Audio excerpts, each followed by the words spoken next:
اعوذ باللہ من الشیطان الرجیم، بسم اللہ الرحمن الرحیم۔ السلام علیکم دوستو اور ناظرین۔ تو جیسا کہ میں نے پچھلے لیکچر میں جو ابھی تقریباً گھنٹہ دو پہلے ہی اپلوڈ کیا ہے، ذکر کیا تھا کہ اس کی کچھ باتیں جو ہیں ان کی مزید وضاحت میں اگلے لیکچر میں کروں گا۔ تو یہ ہے وہ اگلا لیکچر۔ یہ باتیں میں نے پچھلے والے لیکچر میں دو وجوہات کی وجہ سے نہیں کی۔ ایک تو یہ ہے کہ وہ لیکچر لمبا ہو جاتا، اور دوسری بات یہ ہے کہ اس والے لیکچر میں کافی نمبرز اور سٹیٹسٹکس ہیں یا شماریات ہیں، تو وہ جو عام ایوریج پاکستانی ہے اس کو سمجھنے میں دشواری ہوتی ہے، وہ بور ہوتا۔ تو جیسا کہ اس لیکچر میں ذکر کیا تھا کہ میرا اپنا یہ خیال ہے کہ پاکستان میں سیکنڈ ویو آئے گی، اور وہ پچھلی گرمیوں جو بہار اور ارلی گرمیوں میں آئی تھی اس سے زیادہ شدید ہوگی، لیکن پھر بھی جو ویو پاکستان میں آئے گی وہ اس کی شدت پاکستان میں کم ہوگی، اور وہ کم جان لیوا ہوگی بنسبت وہ ویوز اور بنسبت دوسرے ملکوں، خصوصاً یورپین ملکوں، کینیڈا اور امریکہ کے۔ اور اس کی ایک شماریاتی وجہ ہے، اور وہ میں اس کی ایکسپلینیشن اس میں کروں گا۔ تو سب سے پہلے تو جیسا کہ پچھلے لیکچر میں نے ذکر کیا ہے کہ کرونا کی انفیکشن جن بندوں کو ہوگی، یعنی اگر ہم 100 بندہ دیکھیں کہ جن کو انفیکشن ہوتی ہے، ہم رینڈملی لیں 100 بندہ مختلف عمروں کے، تو تقریباً 20% کو بالکل ہی ہلکی علامات ہوں گی۔ ان 20% میں کافی تو ایسے بھی ہوں گے کہ جن کو پتہ بھی نہیں ہوگا کہ ان کو ہو گئی ہے انفیکشن، کیونکہ ان کو بس تھوڑی بہت کچھ چھینکیں اور گلے کی خراش وغیرہ ہوگی، اور کچھ کو تھوڑا سا حرارت محسوس ہوگی، بخار سا محسوس ہوگا، لیکن علامات ساری ہلکی ہوں گی۔ 60% جو ہیں ان کو تقریباً درمیانے لیول کی علامات ہوں گی، یعنی ان کو بخار بھی ہوگا، ان کو الجھن ہوگی ناک اور گلے میں، ان کو جسم میں بھی درد ہوگا، شاید کچھ پیٹ کی علامات بھی ہوں، لیکن وہ بخار جو ہے وہ ہفتوں تک نہیں رہے گا۔ ان کو سانس کی اگر کوئی تھوڑی بہت تکلیف ہوگی بھی تو وہ نیمونائٹس یا نمونیا کی شکل اختیار نہیں کرے گا۔ تو باقی جو 20% ہیں ان میں شدید علامات ہوں گی، یعنی ان کو نمونیا ٹائپ کے بھی سمٹم ہوں گے، اور ان کو بخار بھی بہت تیز ہوگا، اور کمزوری اور درد بھی بہت زیادہ ہوگا۔ تو وہ اوورآل تقریباً 60% کو بغیر دوائی کے، یعنی ہلکی علامات والے 20%، اور درمیانی علامات میں جو تقریباً 60% ہے اس کا 40% والا حصہ، وہ بغیر دوائی کے، جس طرح فلو ہوتا ہے یا شدید قسم کا نزلہ زکام ہوتا ہے، اس طرح کی علامات سے گزر کے وہ اللہ کے فضل سے ٹھیک ہو جائیں گے۔ تقریباً 30-40% جو ہیں ان کو دوائی کی یا ڈاکٹر کو دکھانے کی ضرورت ہوگی، اور باقاعدہ علاج کی ضرورت ہوگی۔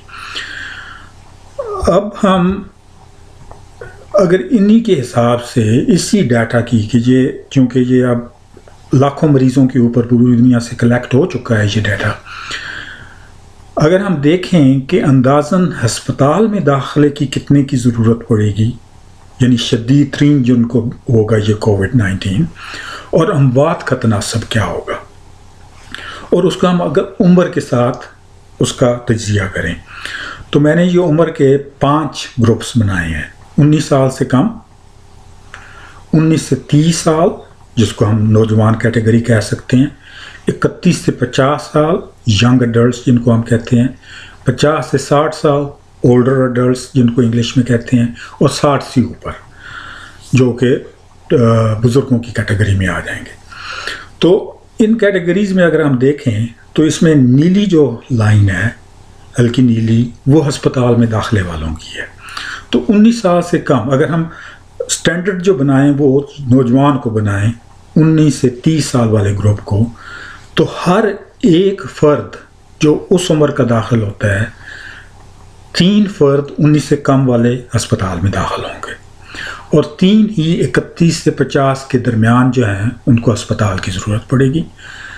5 لوگوں کو جو 50 اور 60 کے درمیان ہیں ہسپتال کی ضرورت پڑے گی، اور 60 سے اوپر جو ہیں وہ 10 بندوں کو ضرورت پڑے گی.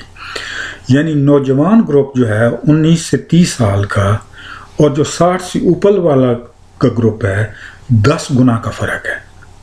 یعنی اگر سے پنڈی اسلام آباد کا ہم ڈاٹا کلیکٹ کرتے ہیں اور میرا نہیں خیال کہ وہاں پہ حکومت کلیکٹ کر رہی ہے، تو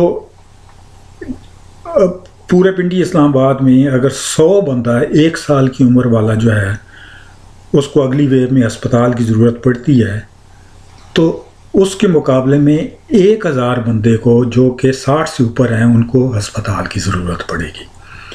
تو یہ سارا کا سارا جو رجحان ہے یہ بڑھاپے کی طرف ہے، اور سب سے کم سمٹمز اور کم خدشات جن کو سیویرٹی کا ہے وہ نوجوان طبقہ ہے. اموات کا اگر ہم دیکھیں تو اموات میں اس سے بھی کئی گنا زیادہ فرق ہے تناسب کا. ہر ایک بندہ جو 13 اور 1930 سال کی عمر کے درمیان کا فوت ہوتا ہے کووڈ-19 سے، اس ایک کے مقابلے میں 60 سال سے اوپر کے 500 بندے فوت ہوتے ہیں، یعنی 500 تناسب کا فرق ہے. یہ ڈیٹا ہمارے پاس ہے لاکھوں مریضوں کی بنیاد کے اوپر، یورپین، امریکہ، کینیڈا، انڈیا، چائنا، ساروں کا ملا کے. کچھ میں فرق ہے، کچھ میں مطلب ریشو 1 سے 500 کی نہیں ہے بلکہ 1 سے 600 کی ہے یا 1 سے 400 کی ہے، لیکن اوورآل تقریباً ایوریج. اسی واسطے میں نے کہا ہے کہ اندازاً جو ہے تو وہ فوتگیوں کا بھی بہت زیادہ تناسب جو ہے وہ 60 سے اوپر کا ہے، اور ہسپتال میں جن کو داخلے کی ضرورت پڑتی ہے اور جن میں علامات شدید ہوتی ہیں وہ بھی 60 سے اوپر والا میجر گروپ ہے. اب ہم دیکھتے ہیں اس سلائیڈ میں پاکستان کو کمپیئر کرتے ہیں ہم امریکہ سے آبادی کے حوالے سے. آبادی میں مختلف جو ایج گروپس ہیں ان کے تناسب کے حوالے سے. تو وہی 5 گروپ میں نے بنائے ہیں: 15 سے کم، 19 سے کم، 19 سے 30، 31 سے 50، 50 سے 60 اور 60 سے اوپر. تو اب پاکستان میں جو میڈین ایج ہے، یعنی جو کٹ آف پوائنٹ ہے، میڈین ایج کا مطلب ہے کہ جو آدھے میں کٹ آف پوائنٹ بنتا ہے. یعنی اگر سے ہم 1 لاکھ کی بات کر رہے ہیں، 1 لاکھ پاپولیشن کی، تو کون سے ایج گروپ ہے کہ جس میں 50,000 اس عمر سے کم ہے اور 50,000 اس عمر سے زیادہ ہے. تو پاکستان کے میڈین ایج جو ہے وہ 24 سال ہے. یعنی پاکستان کی آدھی آبادی 24 سال سے کم عمر کی ہے اور آدھی آبادی 24 سال سے اوپر کی گروپ کی ہے. اس کے مقابلے میں امریکہ کا اگر ہم دیکھیں تو امریکہ کا جو میڈین ایج ہے وہ 38 سال ہے. یعنی آدھی آبادی ان کی 38 سال سے نیچے ہے اور آدھی آبادی 38 سال سے اوپر ہے.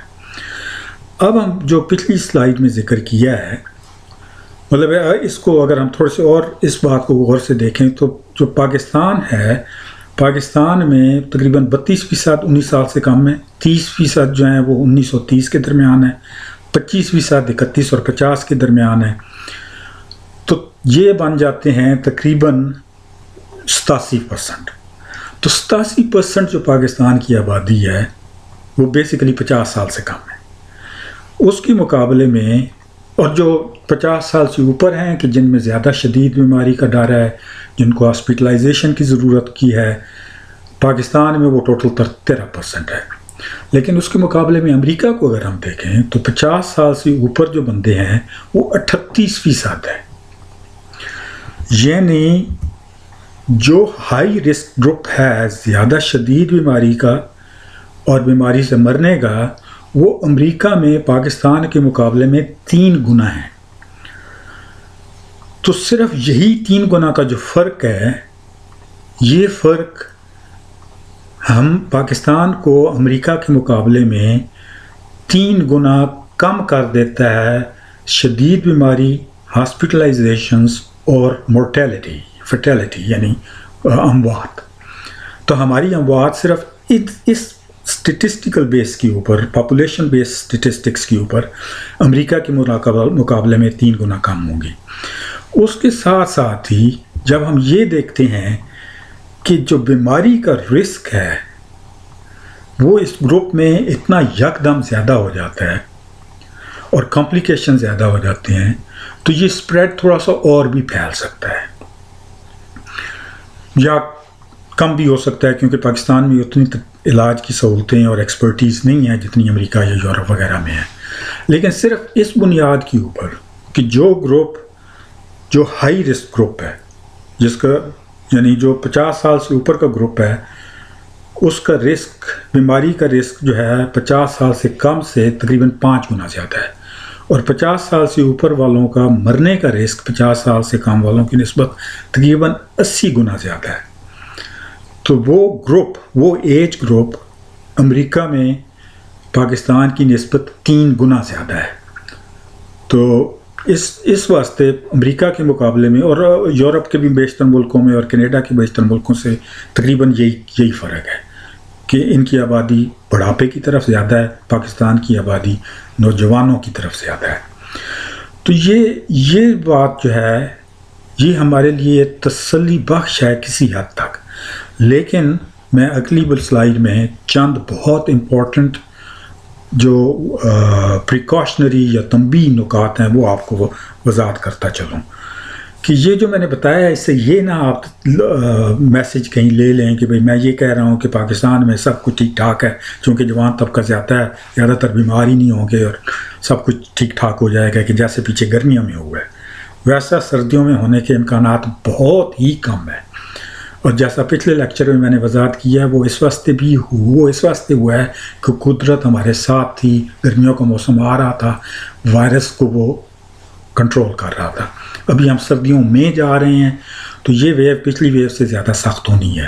تو اس واسطے جب میں اس ویڈیو میں یہ کہہ رہا ہوں یا اس لیکچر میں کہ نسبتاً ہلکی ویو آئے گی، تو اس کا یہ مطلب ہرگز نہیں ہے کہ وہ پچھلی ویو سے سخت نہیں ہوگی. اوورآل ہمارا دوسرے ملکوں سے، دنیا کے ترقی یافتہ ملکوں سے آبادی کی وجہ سے کم سیویئر کیسز ہوں گے، کم ڈیتھس ہوں گی، لیکن ہمارے ملک کے اندر کی جو ویو ہے وہ گرمی والی ویو سے کافی امکان ہے کہ زیادہ ہوگی. دوسری جو ہے یہ جیسا کہ آپ سن ہی چکے ہیں کہ یہ فرق آبادی کی تناسب کی وجہ سے ہے. اس میں کوئی یہ جو میں وضاحت کر رہا ہوں صرف یہ اور بھی وجوہات ہو سکتی ہیں جو ہمیں زیادہ بہتر کر سکتی ہیں یا ہمیں زیادہ رسک پہ ڈال سکتی ہیں. بہت سارے فیکٹرز ہیں، 7-8 تو میں ابھی گنوا سکتا ہوں لیکن فائدہ کوئی نہیں کرے، وہ ویسی بوریت ہوگی آپ کو. تو وہ فیکٹرز علیحدہ طریقے سے پلے کر رہے ہوں گے، لیکن یہ والا فرق جو میں انالیسس کیا وہ آبادی کی بنیاد پہ ہے. اگلا جو پوائنٹ ہے، احتیاطی تدابیر اگر نہیں آپ اپنائیں گے اور اس خوش فہمی میں رہیں گے کہ ویو نہیں آئے گی یا آئے گی تو ہمیں فرق نہیں پڑے گا اور پچھلی ویو کی طرح بالکل ہلکی ہوگی، تو ان کی وجہ سے یہ ویو بہت سخت ہو سکتی ہے. یعنی دنیا کے حوالے سے، پوری دنیا کے حوالے سے، صرف پاکستان کے حوالے سے نہیں، دنیا کے حوالے سے میری جو پروجیکشنز ہیں ڈاٹا کی وہ یہ ہیں کہ اگلے 6 مہینے میں پچھلے 6 مہینوں کی نسبت کم از کم 3 گنا زیادہ انفیکشنز ہوں گی اور کم از کم 2 گنا بندے جو ہیں وہ فوت ہوں گے.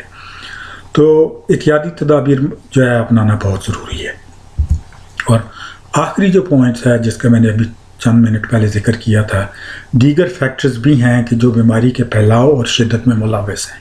کچھ فیکٹرز کم کرتے ہیں، کچھ زیادہ کرتے ہیں، کچھ ہمیں ان زیادہ کچھ کی سمجھ ہے، کچھ کی ابھی سمجھ بھی نہیں ہے، ریسرچ ابھی ہو رہی ہے، بلکہ بہت ساروں کی ابھی ہمیں سمجھ نہیں ہے. تو یہ والا جو لیکچر ہے یہ صرف آبادی کے جو ڈسٹریبیوشن ہے، جو ایج ڈسٹریبیوشن ہے پاپولیشن کی، اس کے حوالے سے تھا. تو امید ہے آپ کو لیکچر پسند آیا ہوگا. آپ اپنے دوستوں کے ساتھ جو ہے وہ ضرور شیئر کریں، اور بہت شکریہ. اللہ حافظ.